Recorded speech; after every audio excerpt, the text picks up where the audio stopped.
Home theatre అనగానే home theatre వాడుకునేది music కోసం కాదు. మ్యూజిక్ కోసం అంటే 2 స్పీకర్లు, ఒక సబ్ వూఫరు, లేకపోతే లెఫ్ట్ రైట్ ఛానల్స్ ఉంటే సరిపోతుంది.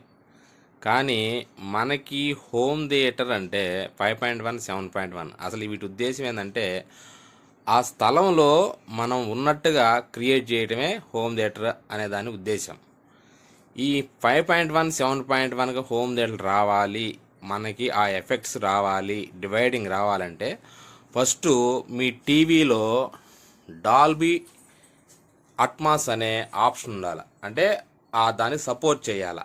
సపోర్ట్ చేసినప్పుడు మాత్రమే మీరు హోమ్ థియేటర్ తీసుకున్న దానికి ఉపయోగం ఉంటుంది. అంతేగాని ఈ డాల్బీ అట్మాస్ లేని టీవీలు ఏమైనా తీసుకుంటే అవి మీకు అంతగా డివైడింగ్ కానీ అవేమి రావు. ప్లస్ ఇంకొకటి వచ్చేసి మనము ప్రైమ్ వీడియోలో కానీ హాట్స్టార్లో కానీ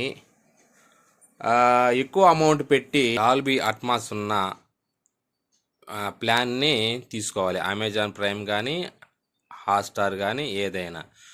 అప్పుడు దానిలో మనకి ఏదైనా మూవీ ప్లే చేసినప్పుడు 5.1 కంటెంట్ అంటే ఆ డిస్ప్లేలో చూపిస్తుంది. ఇప్పుడు మీరు గమనించండి, నేను చూపిస్తాను. ఏదైనా సినిమా ప్లే చేసినప్పుడు ప్లే చేసే ముందుగా ఇక్కడ టైటిల్స్ దగ్గర 5.1 అనే డిస్ప్లే మనకు కనపడుతుంది. అంటే ఇది 5.1 మూవీ. అప్పుడు మాత్రమే దీనిలో 5.1 కంటెంట్ వస్తుంది. దీని తగ్గట్టుగానే మనం యాంప్లిఫైయర్ 5.1 సెట్ చేసుకోవాలి. అది కాకుండా వేరే మూవీ ఏది ప్లే చేసినా ఇది ఓల్డ్ మూవీ, దీనిలో మీకు 5.1 డిస్ప్లే ఆడ కనపడదు. అంటే డ్రామా, అంతేగాని ఇది 5.1 కాదు.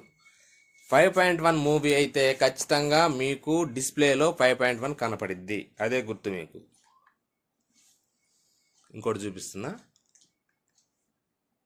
ఇదిగోండి, ఇది 5.1 మూవీ. ఇలా డిస్ప్లే వచ్చినప్పుడు మాత్రమే అది 5.1 మూవీగా మీరు గుర్తుంచుకోవాలి. అది కూడా టీవీకి డాల్బీ అట్మాస్ ఉండాలి.